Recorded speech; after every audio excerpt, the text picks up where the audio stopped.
অ আ হস্যই দীৰ্ঘই হস্যৌ দীৰ্ঘৌ ৰি এ ঐ ও ঔ আহাচোন আমি অসমীয়া অফলা বা স্বৰবৰ্ণখন আকৌ এবাৰ পঢ়ো অ আ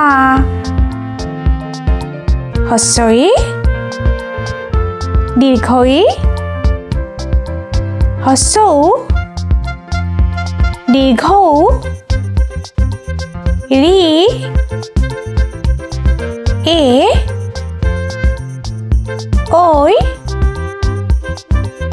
ও ঔ আজিলৈ আহিছোঁ তোমালোকে সদায় পঢ়িবা দেই পুনৰ নতুন এটা বিষয় লৈ আকৌ তোমালোকৰ ওচৰলৈ আহিম